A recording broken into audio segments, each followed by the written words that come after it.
안녕하세요. 사연캠프 진행자입니다. 오늘도 제 채널에 방문해주셔서 감사합니다. 2026년 4월 20일 사연 시작하도록 하겠습니다. 잘못했다, 하은아. 제발 살려다오. 시어머니가 현관 앞 바닥에 무릎을 꿇었습니다. 제 돈 7억을 가져가서 아파트를 덜컥 사놓고 계약에 문제가 생기니까 남편까지 데리고 와서 울며 싹싹 비는 겁니다. 남편은 옆에 서서 고개만 숙이고 있었습니다. 제 얼굴도 못 쳐다보면서요. 9년 동안 잠을 줄여가며 모은 돈이었습니다. 새벽 4시에 포장 박스를 접고 송장을 손으로 써서 붙이고 고객 전화를 혼자 받으며 벌어온 돈이었습니다. 그런데 이건 시작이었습니다. 시어머니가 숨기고 있던 것은 7억보다 훨씬 더 큰 것이었고 남편의 입에서는 상상도 못한 한마디가 튀어나왔습니다. 오늘의 사연 시작 전에 구독과 좋아요 눌러주시면 집안에 동기운과 행운이 가득할 겁니다. 토요일 오후 저는 사무실에서 밀린 서류를 정리하고 있었습니다. 직원들 다 퇴근하고 텅 빈 사무실에 키보드 소리만 달그락거렸죠. 그때 핸드폰이 울렸습니다. 화면에 어머님이라는 글자가 떴습니다. 저는 잠깐 멈칫했다가 전화를 받았습니다. 어머니, 무슨 일이세요? 전화기 너머로 시어머니 박순자의 목소리가 터져 나왔습니다. 숨을 몰아쉬는 소리, 코를 훌쩍이는 소리가 뒤섞여서 무슨 말인지 알아듣기 어려웠습니다. 하은아, 큰일 났다. 아파트 계약에 문제가 생겼어. 돈이 당장 필요한데 어떡하면 좋겠니? 엄마 좀 살려다오. 저는 손에 들고 있던 볼펜을 책상 위에 내려놓았습니다. 볼펜이 굴러서 바닥에 떨어졌는데 주울 생각도 안 들었습니다. 어머니, 그 아파트가 뭔 돈으로 산 건데요? 하은아, 엄마가 잘못했다. 제발 한 번만 도와다오. 시어머니의 울음소리가 전화기를 가득 채웠습니다. 저는 그 소리를 듣고 있는데 손가락 끝이 차가워지는 걸 느꼈습니다. 가슴 한가운데가 뜨거워지면서 목 안쪽이 바짝바짝 말라갔죠. 그 7억은 제 돈이었습니다. 제가 9년 동안 잠도 제대로 못 자가며 벌어서 모은 돈이었습니다. 시어머니가 잠깐만 빌려달라 큰 돈 벌면 갚겠다며 가져간 돈이었고 남편 준혁이 엄마를 믿어보자 내가 책임지겠다며 무릎까지 꿇던 날 마지못해 내줬던 돈이었습니다. 어머니, 응. 하은아, 잘난 그쪽 아들한테 물어보세요. 이유를 알 거예요. 저는 전화를 끊었습니다. 손이 떨리고 있었습니다. 핸드폰을 책상 위에 내려놓고 두 손을 꽉 쥐었다 폈다를 반복했습니다. 책상 위 액자가 눈에 들어왔습니다. 3년 전 결혼식 날 찍은 사진이었죠. 시어머니는 하객들 앞에서 제 손을 잡고 활짝 웃고 있었습니다. 우리 며느리 덕에 복이 들어온다. 그날 시어머니가 했던 말이 귀에 맴돌았습니다. 지금 생각하면 그 복이라는 게 결국 제 통장 잔고였던 겁니다. 1시간쯤 지났을까요? 서류를 정리하다 말고 멍하니 앉아 있는데 현관 초인종이 울렸습니다. 저는 의자에서 일어나 현관문을 열었습니다. 시어머니가 서 있었습니다. 그 옆에 남편 준혁이 함께 서 있었습니다. 시어머니는 현관 앞 바닥에 무릎을 꿇었습니다. 눈물 콧물이 범벅이 된 얼굴로 두 손을 비비며 고개를 조아렸습니다. 잘못했다, 하은아. 제발 살려다오. 엄마가 잘못했어. 준혁은 시어머니 옆에 서서 고개를 푹 숙이고 있었습니다. 한마디도 없었습니다. 저는 두 사람을 거실로 들어오게 했습니다. 시어머니를 소파에 앉히고 물 한 잔을 건넸습니다. 시어머니가 떨리는 손으로 물컵을 받아들고 한 모금 마셨습니다. 어머니, 무슨 일인지 처음부터 말씀해 보세요. 시어머니가 울음 섞인 목소리로 이야기를 시작했습니다. 시어머니가 산 아파트가 이미 다른 사람한테도 팔린 상태였다는 겁니다. 같은 집을 두 사람한테 동시에 판 거죠. 먼저 낸 2억은 돌려받기 어렵고 나머지 5억까지 날릴 수 있다는 연락을 받았다고 했습니다. 시어머니가 울면서 설명하는 동안 저는 옆에 앉은 준혁을 봤습니다. 준혁은 고개를 숙인 채 핸드폰만 만지작거리고 있었습니다. 7억이 공중에 뜰 판인데 제 얼굴도 제대로 못 쳐다보면서 핸드폰 화면만 쓸어내리고 있었습니다. 긴장감이라고는 찾아볼 수가 없었습니다. 저는 그 모습을 보며 등줄기가 서늘해졌습니다. 이 7억이 어떤 돈인지 저는 너무 잘 알고 있었습니다. 25살 대학 졸업도 못하고 친정엄마 병원비를 벌어야 했던 저는 중고 노트북 하나로 인터넷 쇼핑몰을 시작했습니다. 새벽 4시에 일어나 포장 박스를 접고 테이프를 붙이고 송장을 하나하나 손으로 써서 붙였습니다. 고객 전화도 혼자 받았습니다.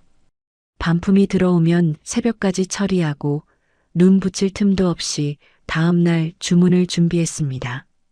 그렇게 9년을 보냈습니다. 그 돈을 시어머니가 남의 말 한마디에 덜컥 아파트를 사는데 쓴 겁니다. 결혼할 때 준혁의 통장 잔고는 고작 2천만 원이었습니다. 그 기억이 머릿속을 스쳤습니다. 결혼 초부터 시어머니는 끊임없이 돈을 요구했습니다. 준혁이가 벌이가 적으니 네가 좀 보태라로 시작해서 명절마다 용돈 수백만 원, 시아버지 최병우 어르신 병원비, 시누이 최유진이 사업 미천까지. 준혁은 매번 같은 말만 했습니다. 엄마가 힘드니까 한 번만 더. 시아버지 병원비 건은 아직도 속이 쓰렸습니다. 시아버지가 무릎 수술을 받으실 때 시어머니가 수술비가 3천만 원이라고 해서 제가 냈습니다. 나중에 알고 보니 실제 수술비는 1,500만 원이었습니다. 나머지 1,500만 원은 시어머니가 자기 계모임 빚 갚는 데 썼다는 걸 시누이 유진이가 실수로 흘린 적이 있었습니다. 그때도 저는 꾹 참았습니다. 6개월 전 시어머니가 확실한 부동산이 있는데 7억만 빌려주면 2배로 불려주겠다고 했을 때 저는 단칼에 거절했습니다. 그런데 준혁이 제 앞에 무릎을 꿇었습니다. 엄마를 믿어보자. 내가 책임진다. 보증까지 서겠다. 준혁 재산이라고는 월급 통장에 들어있는 800만 원이 전부였습니다. 보증이라는 게 빈 종이에 도장 찍은 것이나 다를 바 없었죠. 그래도 저는 남편의 눈빛에 한 번만 더 믿어보자는 마음으로 돈을 넘겼습니다. 저는 무릎을 꿇고 있는 시어머니와 고개를 숙인 준혁을 번갈아 봤습니다. 이 사람들은 제 돈이 없으면 아무것도 못하는 사람들이었습니다. 그 돈을 이렇게 허무하게 날려놓고 또 와서 울며 매달리고 있었습니다. 어머니, 계약서하고 관련 서류 전부 가져오세요. 제가 직접 확인해 보겠습니다. 시어머니가 눈물을 닦으며 고개를 끄덕였습니다. 준혁이 시어머니를 부축해서 일으켜 세웠습니다. 두 사람이 서류를 가지러 간다며 현관문을 나섰습니다. 문이 닫혔습니다. 저는 거실 소파에 혼자 앉았습니다.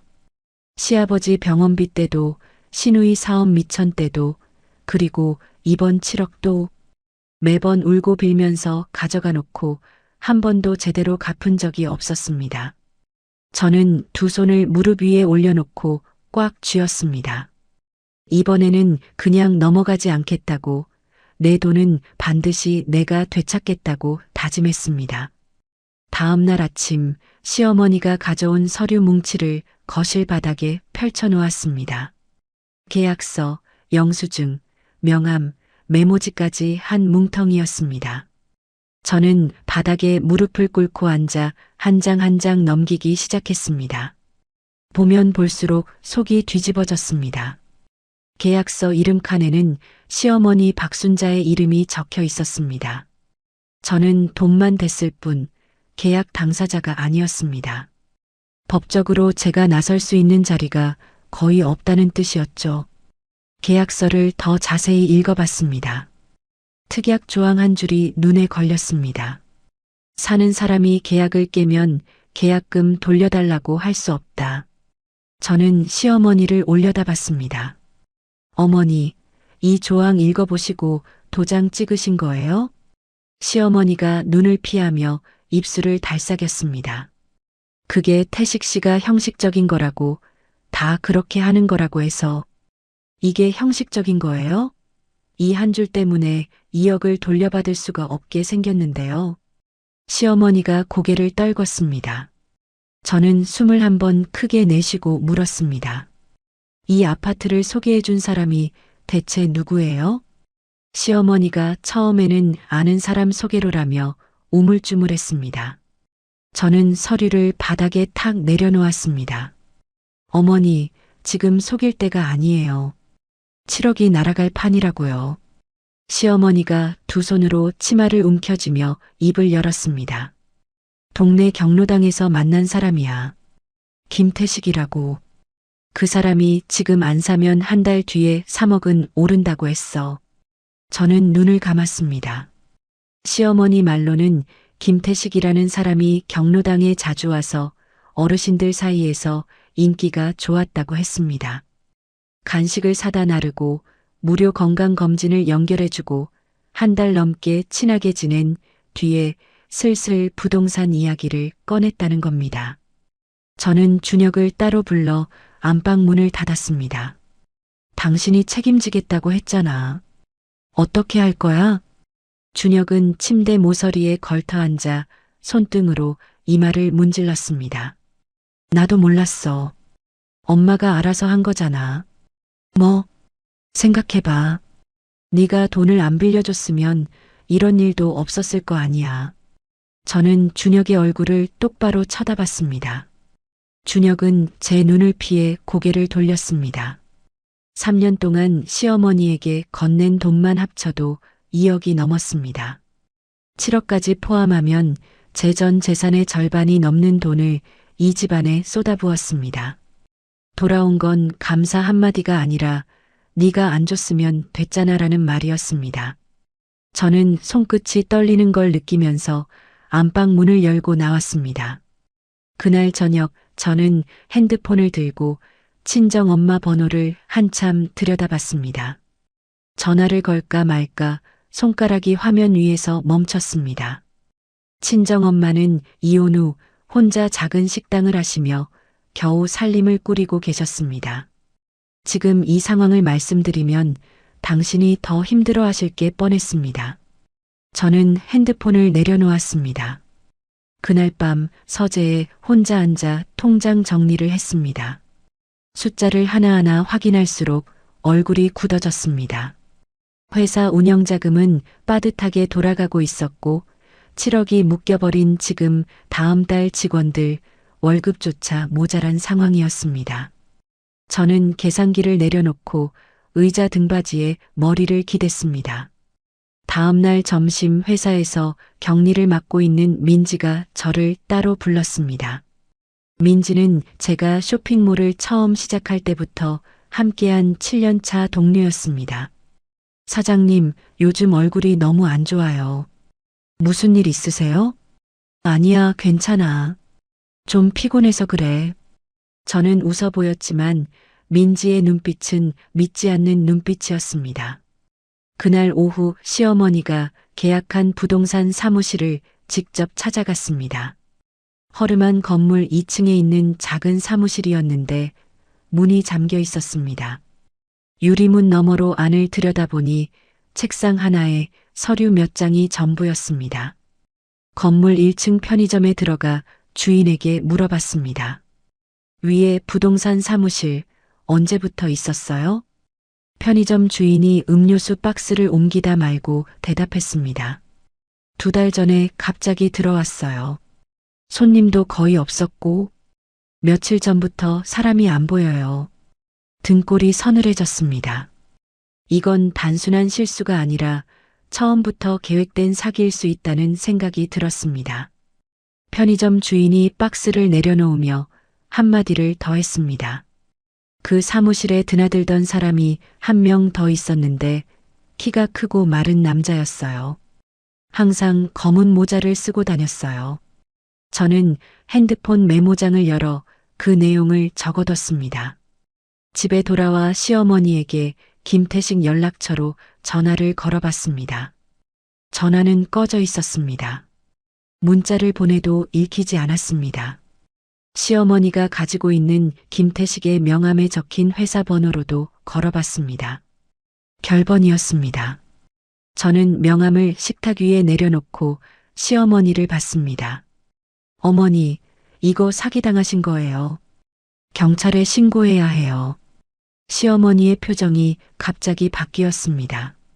눈물 젖은 얼굴이 딱딱하게 굳더니 목소리가 높아졌습니다. 태식 씨가 그럴 사람이 아니야. 연락이 좀 안 될 수도 있지. 왜 자꾸 사람을 의심해? 어머니, 전화번호가 다 결번이에요. 사무실에 사람도 없고요. 그건 잠깐 자리 비운 거겠지. 내가 아는 사람이야. 옆에 있던 준혁이 끼어들었습니다. 엄마 말이 맞을 수도 있잖아. 좀 기다려보자. 저는 두 사람의 얼굴을 번갈아 봤습니다. 아무 말도 하지 않고 거실을 나와 안방 문을 닫았습니다. 이불을 덮고 천장을 올려다봤습니다.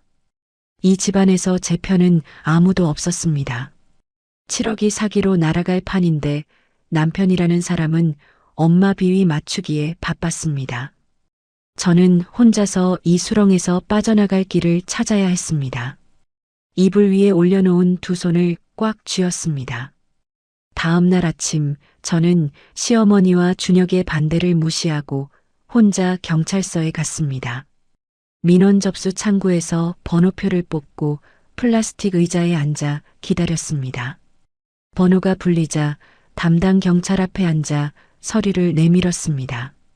담당 경찰이 계약서를 앞뒤로 훑어보며 볼펜 끝으로 종이를 톡톡 두드렸습니다. 사기인지 단순히 계약이 꼬인 건지 확인을 해봐야 합니다. 같은 집을 두 사람한테 팔았다는 걸 증명할 수 있는 자료를 더 가져오세요. 그러면 바로 수사에 들어가시는 건 아닌 거예요? 지금 이것만 가지고는 어렵습니다. 증거를 좀 더 보강해서 다시 오세요. 경찰서를 나서며 저는 걸음이 무거웠습니다. 신고를 하고 사흘이 지난 어느 저녁이었습니다.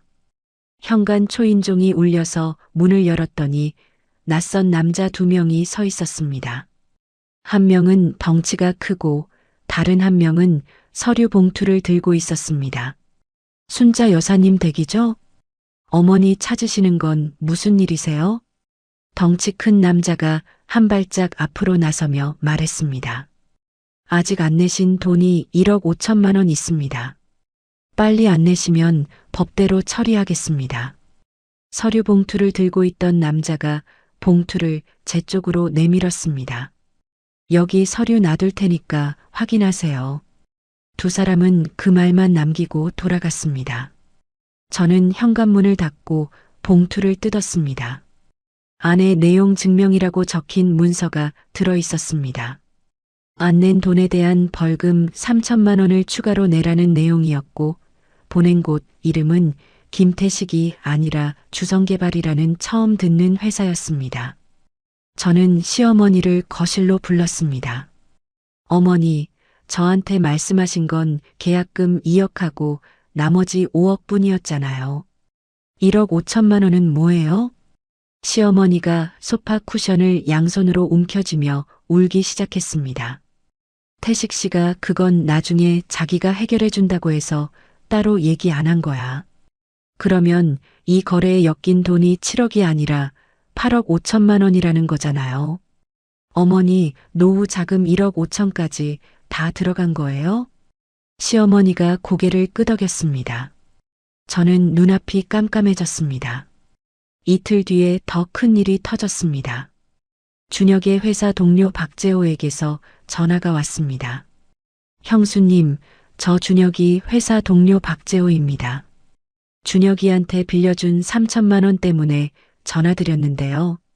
한 달만 빌려달라고 해서 빌려준 건데 벌써 석 달째거든요. 저도 사정이 있어서 그 돈 빨리 받아야 합니다. 전화를 끊고 준혁에게 물었습니다. 박재호한테 빌린 3천만 원, 그것도 엄마한테 준 거야? 준혁이 거실 구석에 서서 손톱을 뜯으며 대답했습니다. 엄마가 급하다고 하는데 어떡해. 그걸 지금 나한테 말이라고 해? 내 모르게 빚까지 지고 있었어? 준혁은 아무 말도 하지 못했습니다. 저는 2번 배신당한 기분이었습니다. 변호사를 구해보려고 인터넷에서 부동산 사기 관련 변호사를 검색했습니다. 3군데에 전화를 걸었습니다. 한 곳은 처음 내야 하는 비용만 3천만 원을 불렀습니다. 다른 한 곳은 이런 사기는 돈 돌려받기 어렵습니다라며 포기하라는 말을 했습니다. 나머지 한 곳은 전화를 받지도 않았습니다. 회사 쪽에서도 문제가 터졌습니다. 7억이 묶이면서 이번 달 물건값을 거래처에 보내지 못했습니다. 거래처 사장님에게서 전화가 왔습니다.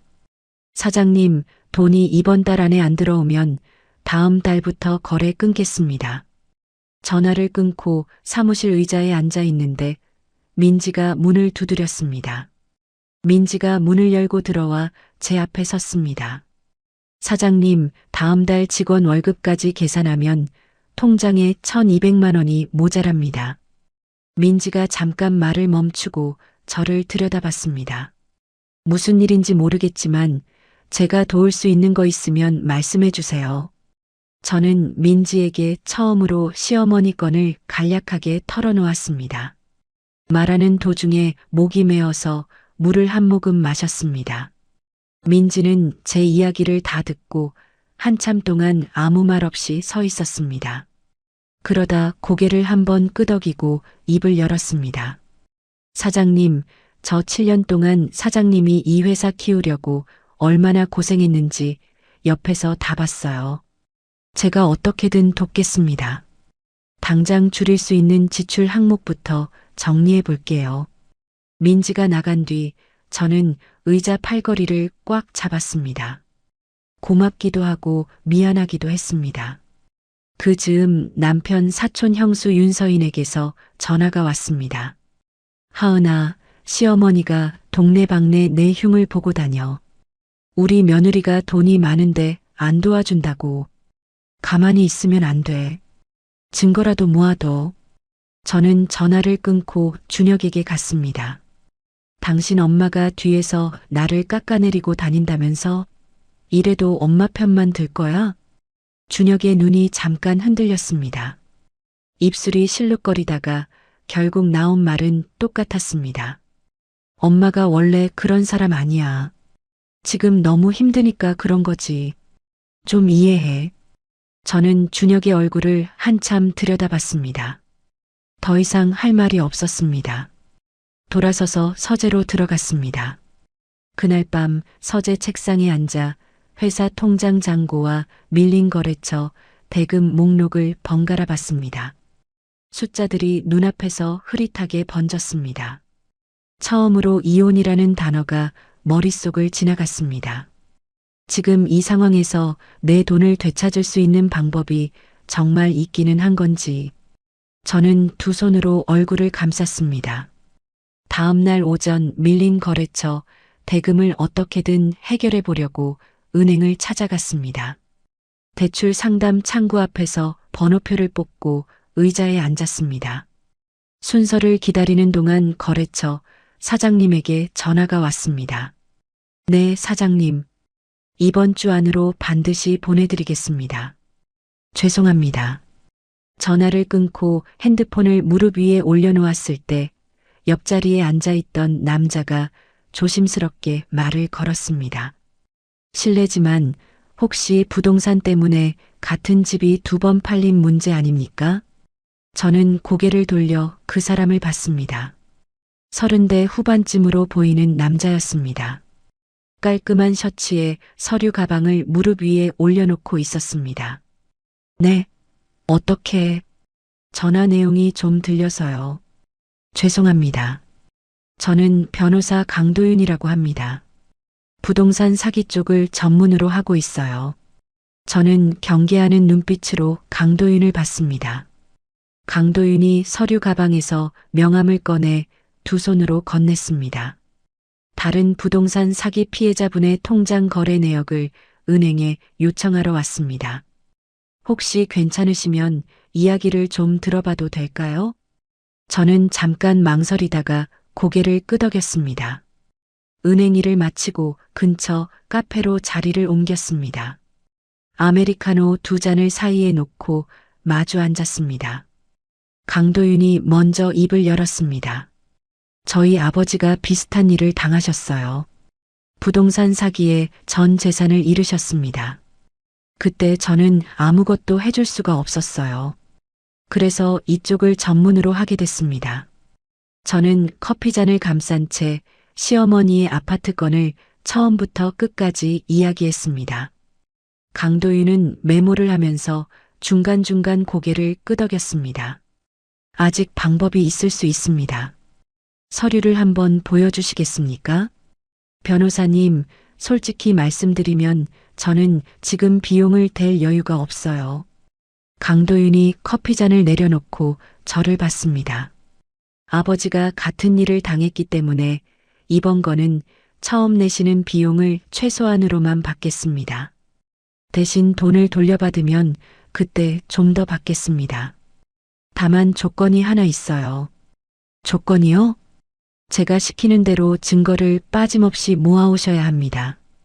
감정으로는 못 이깁니다. 증거로 싸워야 해요. 그 조건이라면 밤을 새워서라도 하겠습니다. 그날 저녁 강도윤 변호사 사무실에서 서류를 전부 펼쳐놓았습니다. 강도윤이 아파트 등록 서류를 들고 이마를 찌푸렸습니다. 여기 보세요. 이 아파트를 판 사람으로 되어 있는 이름이 있는데 이 사람이 진짜 주인이 맞는지 확인이 안 됩니다. 이런 방식은 조직적으로 움직이는 사기꾼들이 쓰는 수법이에요. 강도윤이 서류 한 장을 더 집어들었습니다.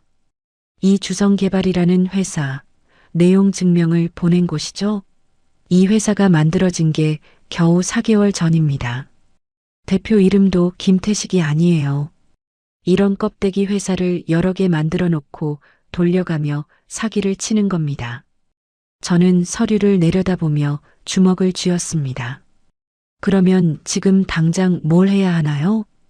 강도윤이 손가락을 하나씩 펴며 말했습니다. 첫째, 이 아파트의 진짜 주인이 누구인지 확인합니다. 둘째, 김태식이라는 사람의 과거에 사기를 친 적이 있는지 알아봅니다. 셋째, 시어머니와 김태식 사이에 주고받은 문자, 통화 내역을 전부 확보합니다. 강도윤이 잠깐 말을 멈추고 볼펜 뚜껑을 닫으며 덧붙였습니다. 다만 주의할 점이 있어요. 다른 사람 핸드폰을 몰래 열어보면 오히려 문제가 됩니다. 시어머니한테 김태식 연락처를 확인하겠다고 말씀드리고 허락을 받은 상태에서 메시지를 보셔야 해요. 집에 돌아와 저는 시어머니에게 다가갔습니다. 어머니, 김태식 연락처가 맞는지 확인 좀 해봐도 될까요?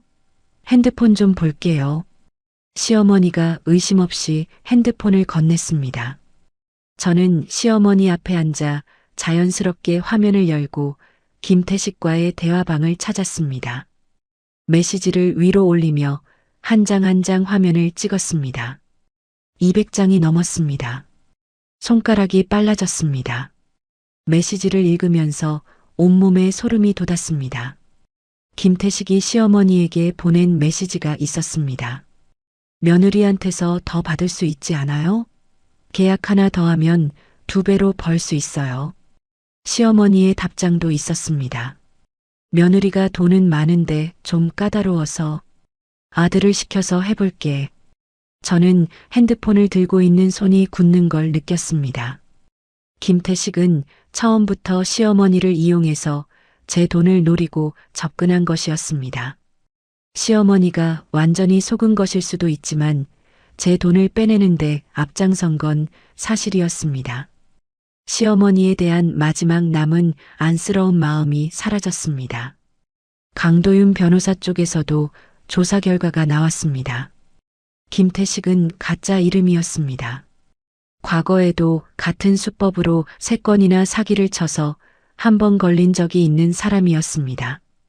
지금도 다른 피해자들이 경찰에 신고를 넣은 상태였습니다.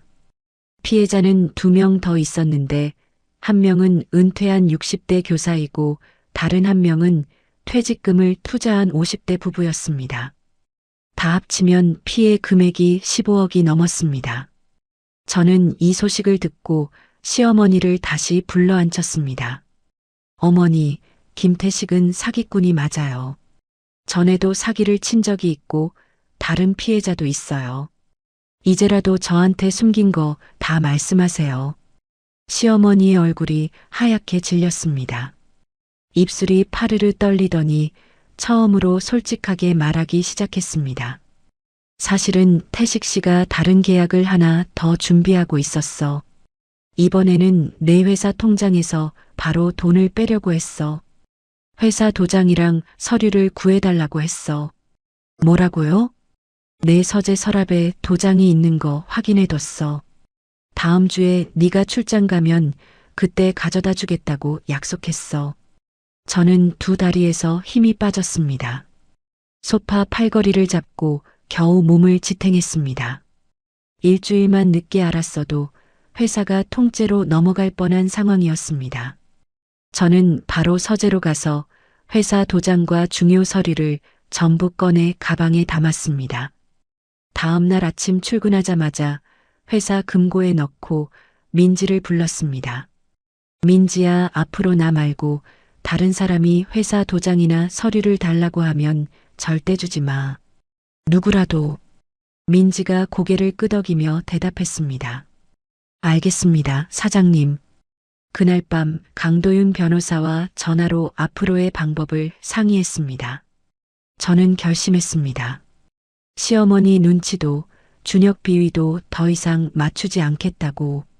증거를 모아서 김태식을 반드시 잡고 내 돈을 되찾겠다고. 강도윤이 전화를 끊기 전에 한마디를 더 했습니다. 지금까지 모은 증거를 경찰에 추가로 내면 정식으로 수사가 시작될 가능성이 높습니다. 다른 피해자들하고 함께 같이 고소하면 경찰도 움직일 수밖에 없어요. 저는 다른 피해자들을 직접 만나서 힘을 합치기로 마음먹었습니다. 그로부터 2주 동안 저는 낮에는 회사를 운영하고 밤에는 서류를 정리했습니다. 잠은 서너 시간밖에 못 잤습니다. 새벽 3시에 눈이 떠지면 서재 책상에 앉아 강도윤 변호사가 정리해준 목록을 하나하나 체크했습니다. 강도윤 변호사가 연결해준 첫 번째 피해자를 만난 건 목요일 오후였습니다. 종로의 작은 찻집에서 은퇴한 60대 교사 이정순 씨와 마주 앉았습니다. 이정순 씨는 머리가 하얗고 손마디가 굵은 분이었습니다. 찻잔을 2손으로 감싸 쥔 채 이야기를 시작했습니다. 나는 평생 아이들 가르치면서 모은 돈이야. 퇴직금 전부를 그 사람한테 날렸어. 이정순 씨의 눈가에 주름이 깊게 접혔습니다. 당신은 아직 젊으니까 꼭 돈을 되찾아. 나는 이제 늙어서 싸울 힘도 없어. 이정순 씨가 손을 뻗어 제 손을 잡았습니다. 마디가 굵은 손이 따뜻했습니다. 저는 이 싸움이 제 돈만을 위한 게 아니라는 걸 그 순간 느꼈습니다. 이정순 씨가 한 가지를 더 알려줬습니다. 내 사건을 맡았던 경찰이 그러더라고. 김태식이라는 사람은 혼자 움직이는 게 아니라 위에 더 큰 사람이 있는 것 같다고. 저는 그 말을 메모장에 적었습니다. 강도윤 변호사가 김태식 이름으로 된 가짜 통장 내역을 확보하는데 성공했다는 연락이 왔습니다. 변호사 사무실에서 함께 거래 내역을 살폈습니다. 강도윤이 종이 위에 손가락으로 줄을 따라가며 설명했습니다. 하은 씨 돈 7억이 김태식 통장으로 들어간 뒤에 세 군데로 나뉘어서 빠져나갔습니다. 그 중에 4억 5천은 아직 김태식의 다른 통장에 남아 있어요. 4억 5천이 아직 있다고요? 네. 아직 안 빼갔습니다. 지금 빨리 움직이면 이 돈은 묶어 놓을 수 있어요. 저는 가슴이 두근거렸습니다. 두 번째 피해자인 50대 부부도 만났습니다. 한상우 씨와 김미옥 씨 부부였습니다. 동네 분식집에서 만났는데 김미옥 씨가 앉자마자 눈물을 쏟았습니다. 퇴직금 3억을 다 날렸어요. 지금 전세집도 빼야 할 처지예요. 한상우 씨가 김미옥 씨의 등을 토닥이며 눈을 질끈 감았습니다. 한참을 그러고 있다가 한상우 씨가 입을 열었습니다. 내가 한 가지 아는 게 있어. 김태식이 도망가기 전에 자주 드나들던 식당이 있어요. 신림동 쪽 곱창집인데 거기 주인하고 아는 사이 같았소. 한상우 씨가 식당 이름과 위치를 알려줬습니다. 저는 바로 강도윤 변호사에게 전화했습니다. 강도윤이 그 정보를 경찰에 넘겼습니다. 경찰이 해당 식당 주변에 설치된 카메라 영상을 확보해서 김태식의 최근 움직임을 추적하기 시작했습니다. 제가 전에 편의점 주인에게 들었던 키 크고 마른 남자, 검은 모자라는 정보도 수사에 보탬이 됐습니다. 세 건의 피해 사례, 가짜 통장 내역, 위조된 서류, 껍데기 회사 주성개발 관련 서류를 전부 묶어서 경찰에 같이 고소장을 냈습니다.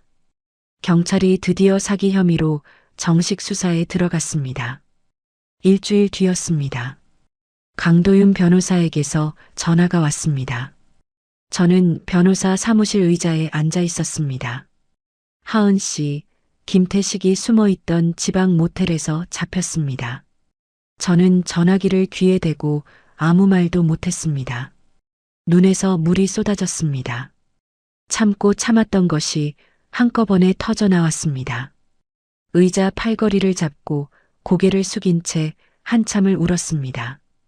민지에게 전화를 걸었습니다. 민지야, 잡았대. 그 사람 잡혔대. 민지의 목소리가 전화기 너머로 갈라졌습니다. 사장님, 잘 됐다. 정말 잘 됐어요. 민지도 울고 있었습니다. 나중에 알게 된 건데 민지는 이 한 달 동안 직원들 월급을 맞추려고 자기 적금까지 깨서 회사에 빌려줬습니다. 그 사실을 뒤늦게 듣고 저는 민지에게 뭐라고 해야 할지 몰랐습니다. 김태식이 잡혔다는 소식이 전해지자 시어머니에게서 전화가 왔습니다. 세상에, 진짜 사기꾼이었어? 저는 대답하지 않았습니다. 준혁에게서도 전화가 왔습니다.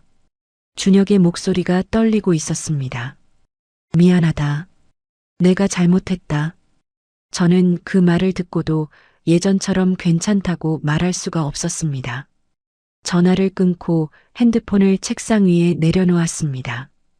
강도윤 변호사의 도움으로 바로 재판을 걸고 김태식의 통장을 묶어달라는 신청을 넣었습니다. 제 돈 7억 중 4억 5천이 김태식의 다른 통장에 그대로 남아있다는 게 확인돼서 법원에서 그 돈을 못 움직이게 하는 결정이 내려졌습니다. 나머지 2억 5천도 아파트를 되팔면 상당 부분 돌려받을 수 있다는 변호사의 설명을 들었습니다. 처음으로 이 터널 끝에 빛이 보이는 것 같았습니다. 회사 쪽도 숨통이 트였습니다. 상황을 솔직하게 설명했더니 거래처 사장님이 전화를 걸어왔습니다. 사장님, 힘들 때 도망가지 않고 정면으로 부딪히는 사람이니까 내가 믿겠소. 이번 달 대금은 한 달 늦춰도 괜찮습니다. 직원들도 한 명 한 명 제자리로 찾아와 말해줬습니다. 사장님, 저희 안 가요. 같이 버텨요. 저는 고개를 끄덕이면서 입술을 꽉 깨물었습니다. 그날 저녁 퇴근 후 회사 근처 작은 분식집에 혼자 들어갔습니다. 떡볶이를 시켜놓고 창밖을 멍하니 바라봤습니다. 회사를 처음 차렸을 때도 이 분식집에서 혼자 라면을 먹었습니다. 그때도 지금도 결국 저를 지켜주는 건 저 자신뿐이었습니다. 그날 밤 강도윤 변호사가 전화를 걸어왔습니다. 큰 고비는 넘겼지만 재판은 빨라야 반년에서 1년은 걸립니다. 김태식 쪽에서 반격이 나올 수도 있으니 방심하면 안 됩니다. 저도 이번 일로 깨달은 게 있었습니다. 돈을 되찾는 건 시작일 뿐이었습니다. 진짜 되찾아야 할 건 제 인생의 주도권이었습니다. 변호사가 전화를 끊기 전에 한마디를 더 했습니다. 재판이 진행되는 동안 하은 씨 개인 재산을 확실하게 따로 분리해 두는 게 좋겠습니다. 혹시 모를 상황에 대비해서요. 저는 그 말을 듣고 전화기를 내려놓았습니다. 그 혹시 모를 상황이 뭘 뜻하는지 어렴풋이 짐작하고 있었습니다. 돈을 묶어놓는 결정이 난 지 한 달 반쯤 지났을 때였습니다. 그날은 평소보다 일찍 퇴근했습니다. 현관문을 열고 신발을 벗는데 거실 쪽에서 시어머니의 목소리가 들렸습니다. 소파에 앉아 누군가와 통화를 하고 있었습니다. 식탁 위에 부동산 관련 서류가 펼쳐져 있었습니다. 저는 식탁 앞에 서서 서류를 내려다봤습니다. 시어머니가 전화를 끊고 저를 올려다보며 태연하게 말했습니다. 하은아, 이번에는 진짜 확실한 건데 태식이 소개가 아니라 내 친구 소개야. 저는 귀를 의심했습니다. 7억을 날릴 뻔한 사기를 당하고 겨우 수습하는 중이었습니다. 그런데 또 부동산 투자를 하겠다는 겁니다. 어머니, 지금 무슨 말씀을 하시는 거예요? 이번에 묶어놓은 돈 돌려받게 됐잖아. 그 돈이 들어오면 투자하면 돼. 그 돈은 아직 돌려받지도 않았어요. 제 돈이에요. 시어머니가 서류를 손으로 쓸어 모으며 말했습니다. 이번에는 다르다니까. 말숙이가 직접 확인한 거야. 경로당에서 같이 다니는 오말숙이 알지? 저는 오말숙이라는 이름을 듣고 등줄기가 뻣뻣해졌습니다. 강도윤 변호사가 조사한 자료에서 본 이름이었습니다. 오말숙은 예전에 김태식한테 부동산을 소개받은 적이 있는 사람이었습니다. 사기 조직의 그물이 시어머니 주변을 이미 둘러싸고 있었던 겁니다. 어머니, 그 오말숙이라는 분도 김태식이랑 연결된 사람이에요. 무슨 소리야, 말숙이는 나하고 10년 넘게 알고 지낸 사이야. 시어머니가 손을 내저으며 서류를 가방에 쓸어 담았습니다. 저는 그 모습을 보면서 할 말을 잃었습니다. 더 기가 막힌 건 그 다음이었습니다. 시어머니가 이번 투자 미천을 마련하겠다고 준혁을 데리고 은행에 갔다는 겁니다. 준혁 이름으로 5천만 원 대출을 이미 받아놓은 상태였습니다. 그날 밤 준혁이 퇴근해서 집에 들어왔습니다. 저는 거실 식탁에 앉아 준혁을 기다리고 있었습니다. 앉아. 준혁이 넥타이를 풀다 말고 제 얼굴을 봤습니다. 저는 식탁 위에 팔짱을 끼고 준혁을 똑바로 쳐다봤습니다. 엄마 따라서 은행 갔다며. 내 이름으로 5천만 원 대출받았다며. 준혁이 의자를 빼고 천천히 앉았습니다. 엄마가 같이 가자고 해서 간 거야. 소액이니까 괜찮다고 해서 서류에 사인한 건데. 5천만 원이 소액이야? 준혁은 대답하지 못하고 고개를 숙였습니다. 저는 식탁 위에 올려놓은 두 손을 내려다봤습니다. 손가락이 떨리고 있었습니다. 나는 더 이상 못하겠어. 당신은 아직도 안 변했어. 이혼을 생각하고 있어. 준혁이 고개를 들었습니다. 저는 준혁의 눈에서 당황이나 슬픔을 찾으려 했습니다. 그런데 준혁의 입에서 나온 말은 제 예상을 완전히 빗나갔습니다. 그래, 이혼하자. 네가 그렇게 우리 엄마를 미워하면서 사는 것보다 헤어지는 게 낫겠다. 저는 멍해졌습니다. 준혁의 입이 움직이는 걸 봤는데 소리가 멀리서 들리는 것 같았습니다. 이 사람이 저보다 시어머니를 택한 거였습니다. 다음 날 강도윤 변호사에게 급히 연락했습니다. 변호사 사무실에 앉아 상황을 설명하자 강도윤의 얼굴이 굳어졌습니다. 지금 이혼 절차에 들어가면 상대 쪽에서 재산을 나누자고 할 수 있습니다. 그렇게 되면 하은 씨가 묶어놓은 돈까지 나눠야 할 대상에 들어갈 수 있어요.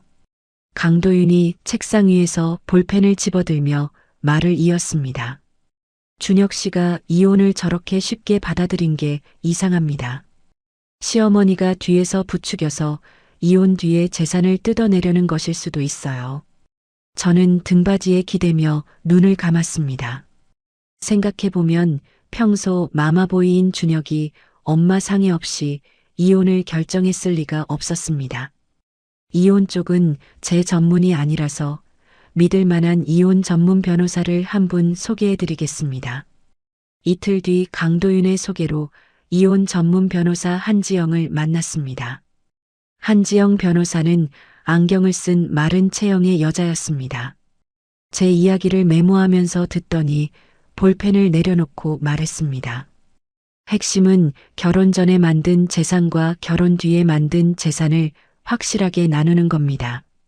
필요한 서류 목록을 정리해 드릴 테니 빠짐없이 준비해 주세요. 한지영 변호사의 경고대로 사흘 뒤 시어머니가 변호사를 한 명 데리고 집에 나타났습니다. 이혼할 거면 재산 나누기 제대로 하자. 결혼 기간 동안 불어난 재산은 반반이야. 시어머니가 데려온 변호사는 양복을 번지르르하게 차려입은 남자였습니다. 그 변호사가 서류 가방에서 종이를 꺼내며 말했습니다. 결혼 기간 동안 회사 매출이 올랐으면 그건 부부가 함께 이룬 것으로 봅니다. 회사 지분 절반을 요구할 수도 있습니다. 저는 그 자리에서 아무 대꾸도 하지 않았습니다. 이를 악물고 현관문이 닫힐 때까지 기다렸습니다. 그날 밤 한지영 변호사에게 전화했습니다. 상대 쪽 주장은 근거가 약합니다. 하은 씨 회사는 결혼 전에 만들었고 남편이 회사 일에 기여한 게 거의 없다는 걸 보여주면 됩니다. 저는 결혼 전 자산 내역, 시어머니에게 보낸 모든 돈의 이체 기록, 문자 내역, 준혁의 월급 명세서를 전부 모으기 시작했습니다. 그 와중에 사촌 형수 윤서인에게서 전화가 왔습니다. 윤서인이 목소리를 낮추며 말했습니다. 하은아, 시어머니가 작년에도 준혁을 데리고 은행에 가서 대출을 한 번 더 받았어. 그 돈은 유진이 사업에 들어갔고 숨겨진 빚이 또 있다는 뜻이었습니다. 윤서인이 말을 멈추지 않았습니다. 그리고 유진이가 어제 시어머니한테 전화해서 이런 말을 했어. 오빠네 이혼하면 재산 나눠서 내 사업빚도 갚아달라고. 내가 직접 들었어. 저는 전화기를 쥔 손에 힘을 줬습니다. 이 집안 전체가 제 재산을 나눠 먹으려고 작당을 하고 있었습니다. 형수님, 지금 말씀하신 것들 증거로 남길 수 있는 게 있어요? 유진이랑 시어머니가 가족 단톡방에서 나눈 대화가 있어. 화면 찍어서 보내줄게. 윤서인이 보내준 단톡방 화면을 한지영 변호사에게 바로 전달했습니다. 한지영 변호사가 화면을 확인하고 전화를 걸어왔습니다. 이건 상대 쪽이 이혼을 이용해서 재산을 빼앗으려고 미리 짠 거라는 강력한 증거입니다. 이걸로 상대 쪽 주장을 완전히 뒤집을 수 있어요. 저는 밤새 서류를 정리했습니다. 증거가 있었습니다. 변호사가 둘이나 있었습니다. 편을 들어주는 사촌 형수가 있었습니다. 더 이상 잃을 게 없다는 각오가 있었습니다. 이혼 조정 기일 당일이었습니다. 법원 조정실에 들어서니 긴 탁자를 사이에 두고 의자가 양쪽으로 놓여 있었습니다. 저는 한지영 변호사와 나란히 앉았습니다. 맞은편에 준혁과 준혁 쪽 변호사가 앉았습니다. 시어머니는 당사자가 아니라 안에 들어오지 못하고 복도에서 기다리고 있었습니다. 조정위원이 안경을 고쳐 쓰고 양쪽을 번갈아 봤습니다. 준혁 쪽 변호사가 먼저 입을 열었습니다. 결혼 기간 동안 만들어진 부부 공동 재산을 나눠야 합니다. 아내 쪽 회사 지분과 현재 묶어놓은 돈의 절반을 요구합니다. 조정위원이 고개를 끄덕이고 한지영 변호사 쪽을 봤습니다. 피신청인 쪽 의견을 듣겠습니다. 한지영 변호사가 서류 가방에서 준비한 자료를 하나씩 꺼내 탁자 위에 올려놓았습니다. 먼저 신청인의 아내 서하은 씨가 결혼 전에 이미 보유하고 있던 자산 내역입니다. 한지영 변호사가 두 번째 서류를 펼쳤습니다. 다음은 결혼 후 3년 동안 시어머니 박순자 씨에게 건넨 돈의 이체 내역입니다. 총 9억 2천만 원입니다. 조정위원의 눈썹이 올라갔습니다. 한지영 변호사가 세 번째 서류를 내려놓았습니다. 남편 최준혁 씨의 월급 명세서와 통장 내역입니다. 네 번째 서류가 탁자 위에 놓였습니다. 시어머니 박순자 씨가 아들 최준혁 씨를 데리고 은행에 가서 최준혁 씨 이름으로 몰래 받은 대출 내역입니다. 준혁 쪽 변호사의 얼굴이 살짝 굳었습니다. 한지영 변호사가 마지막 서류를 꺼냈습니다. 그리고 이것은 시댁 가족 단톡방에서 나눈 대화 내용입니다. 조정위원이 서류를 받아들고 읽기 시작했습니다. 조정실 안이 조용해졌습니다. 신우이 유진이가 보낸 메시지가 선명하게 찍혀 있었습니다. 오빠네 이혼하면 재산 나눠서 최소 5억은 뜯어내야지. 시어머니의 답장도 있었습니다. 걱정 마라, 변호사도 구했다. 조정위원이 서류에서 눈을 떼고 안경 너머로 준혁 쪽을 봤습니다. 조정위원의 표정이 확 바뀌어 있었습니다. 한지영 변호사가 서류를 한 장 더 올려놓으며 말했습니다. 추가로 현재 진행 중인 부동산 사기 사건에서 확보된 증거도 있습니다.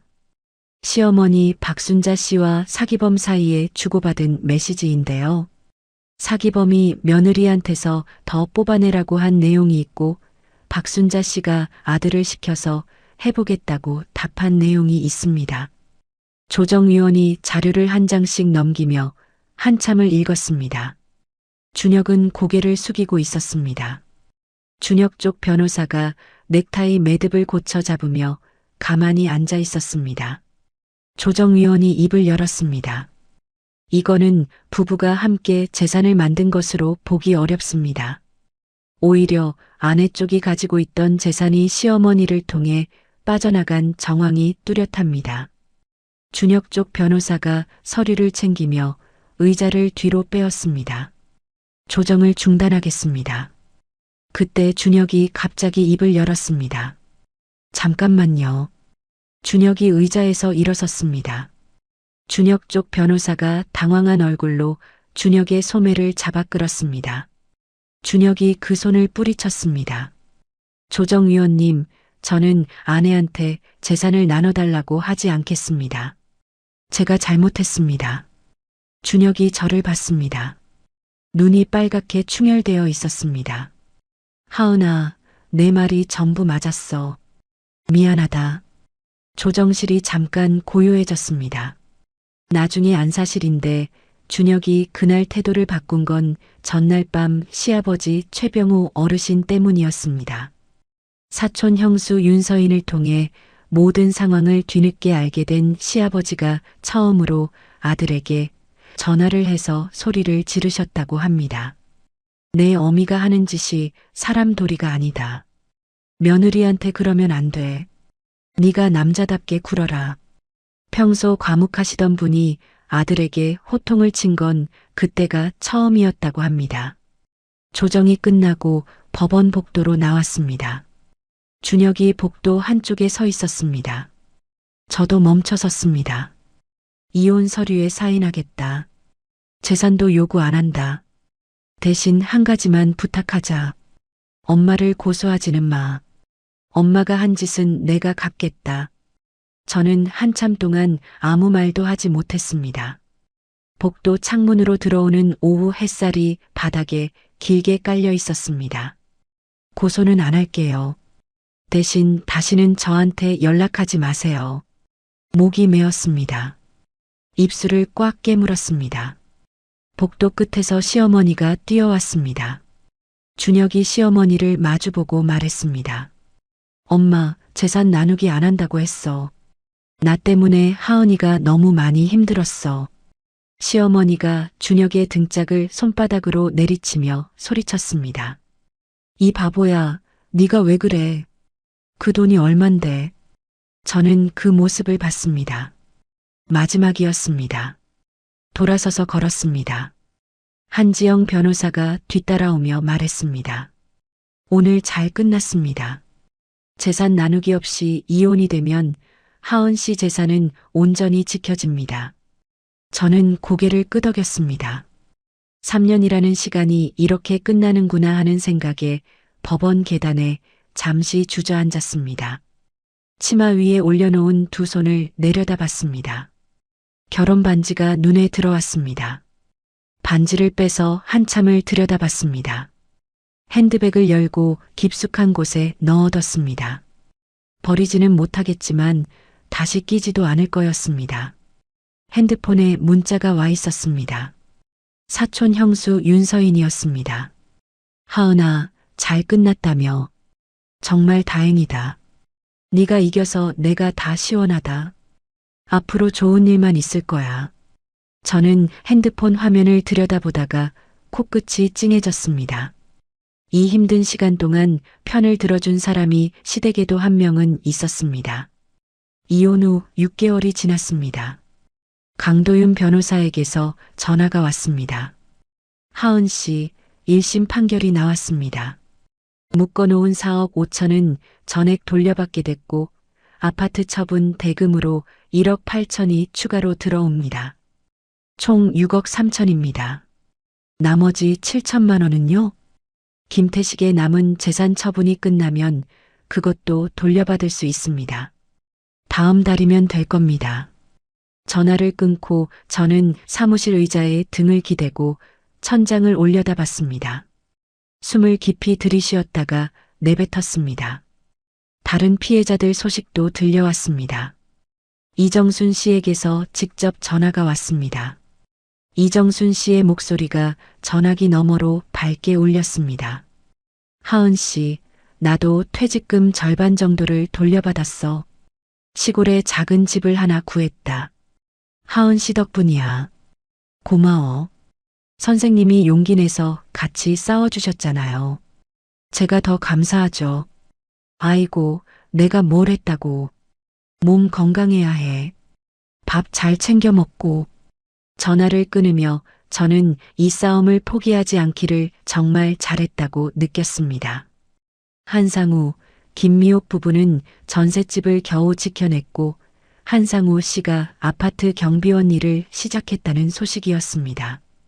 저는 넓은 아파트 대신 회사 근처 작은 원룸으로 이사했습니다.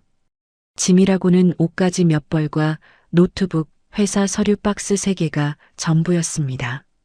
좁았지만 이 공간의 모든 것이 온전히 제 것이었습니다. 아침마다 출근해서 직원들과 회의를 했습니다. 위기를 넘긴 하은물산은 오히려 단단해졌습니다. 새 거래처 2곳이 늘었고 직원들 월급도 밀리지 않고 제때 나갔습니다. 민지는 격리에서 경영지원 팀장으로 올라갔습니다. 사무실 창문으로 들어오는 아침 햇살을 받으며 생각했습니다.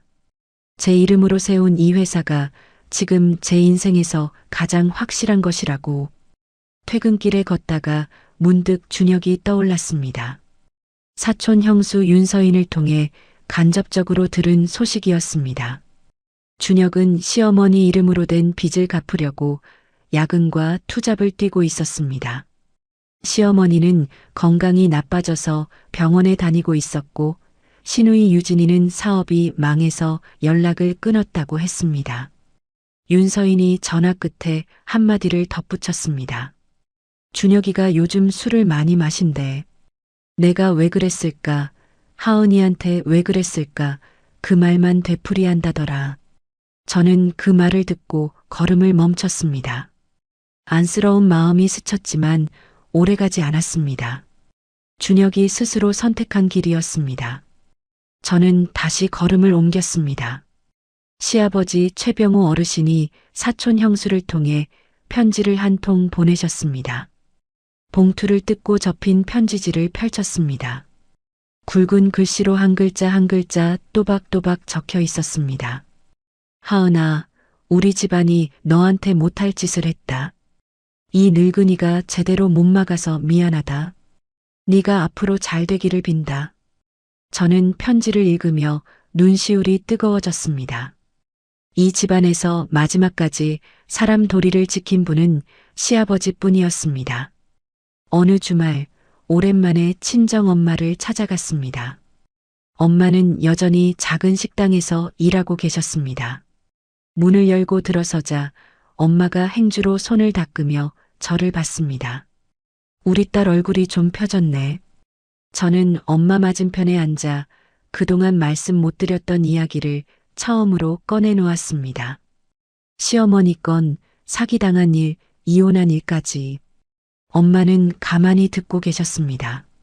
이야기가 끝나자 엄마는 아무 말 없이 일어나서 가스불을 켜고 국을 끓이기 시작했습니다. 국자로 국물을 한참 저으시다가 등을 돌린 채 말씀하셨습니다. 네가 나한테 왜 진작 말 안 했노? 엄마가 없는 살림에 뭘 도와주겠냐 싶어서 그랬지. 엄마한테 짐 되기 싫어서 그랬어요. 엄마가 국자를 내려놓고 돌아섰습니다. 엄마의 눈이 젖어 있었습니다. 엄마가 두 팔을 벌려 저를 안았습니다. 짐은 무슨, 내 새끼가 짐이가. 앞으로는 힘들면 꼭 말해라. 저는 엄마 품에서 그동안 참았던 울음을 터뜨렸습니다. 엄마 식당에서 나와 버스를 탔습니다. 창밖으로 가로수가 지나갔습니다. 9년 전 중고 노트북으로 쇼핑몰을 시작하던 25살의 제가 지금의 저를 본다면 뭐라고 할까? 고생했다. 근데 너 아직도 울보네. 그런 말을 할 것 같다는 생각에 혼자 피식 웃음이 나왔습니다. 다음 날 월요일 아침 사무실 문을 열었습니다. 제 책상 위에 작은 화분이 하나 놓여 있었습니다. 포스트잇이 붙어 있었습니다. 사장님 새 출발 축하합니다. 이 화분처럼 쑥쑥 크세요. 민지 글씨였습니다. 저는 웃으면서 화분을 창가로 옮겨놓고 컴퓨터를 켰습니다. 오전 회의에서 직원들에게 새로운 사업 계획을 발표했습니다. 인터넷 쇼핑몰을 넘어서 작은 회사들이 물건을 쉽게 보내고 받을 수 있도록 도와주는 배송 대행 사업이었습니다. 직원들의 눈이 반짝이는 걸 봤습니다. 이 사람들과 함께라면 해볼 만하다는 확신이 들었습니다. 회의가 끝나고 강도윤 변호사에게서 마지막 전화가 왔습니다. 남은 7천만 원도 다음 달이면 들어올 겁니다. 이제 정말 끝이에요. 변호사님, 그동안 정말 감사했습니다. 하은 씨, 앞으로는 누가 뭐라 해도 당신 돈은 당신이 지키세요. 가족이라는 이름에 속지 마세요. 전화를 끊고 지갑에서 명함 한 장을 꺼냈습니다. 은행 대출 창구에서 우연히 옆자리에 앉았던 그날 받은 명함이었습니다. 모서리가 달아 있었습니다. 저는 명함을 다시 지갑에 넣었습니다. 저녁에 퇴근하고 원룸에 돌아왔습니다. 냉장고에서 맥주 한 캔을 꺼내 소파에 앉았습니다. 한 모금 마시며 창밖을 바라봤습니다. 해가 지고 있었지만 어둡다는 생각은 들지 않았습니다. 내일 아침이면 또 해가 뜰 것이고 저는 내일도 제 이름으로 살아갈 거니까요. 맥주 캔을 내려놓고 핸드폰을 열어 메모장에 한 줄을 적었습니다. 서하은, 34, 하은물산 대표, 이혼녀, 그리고 내 인생의 주인.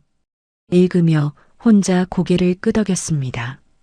소파에서 일어나 내일 출근할 때 입을 옷을 꺼내 걸어놓았습니다. 아무도 없는 원룸에서 혼잣말을 했습니다. 서하은, 수고했다. 내일도 잘하자. 그리고 불을 껐습니다. 서하은 씨는 결국 자기 힘으로 돈을 되찾았습니다. 9년 동안 피를 말려가며 모은 돈을 가족이라는 이름 아래 빼앗길 뻔했지만 포기하지 않았습니다. 돌이켜보면 서하은 씨 곁에는 거창한 도움이 있었던 게 아니었습니다. 은행에서 우연히 만난 변호사, 적금까지 깨서 회사를 지켜준 7년차 동료 민지, 몰래 증거를 보내준 사촌 형수 윤서인. 그 사람들이 손을 내밀어줬고 서하은 씨는 그 손을 놓지 않고 끝까지 버텼습니다. 가족이니까 참아야 한다. 며느리니까 베풀어야 한다.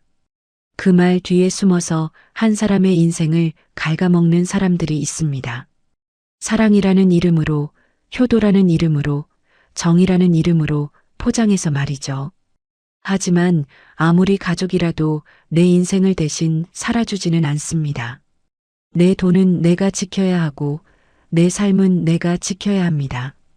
서하은 씨가 원룸에서 혼자 적은 그 한 줄처럼요.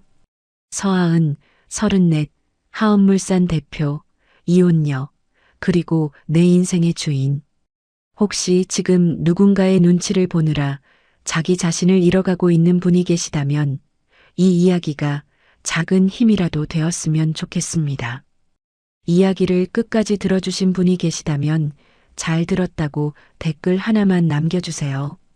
항상 다채롭고 재밌는 이야기 들고 올 수 있도록 노력하는 채널이 되겠습니다. 항상 좋은 일만 가득하시길 바랍니다. 오늘도 사연 끝까지 들어주신 시청자 여러분 정말 감사합니다. 항상 다치지 말고 건강한 하루 보내시길 바라겠습니다.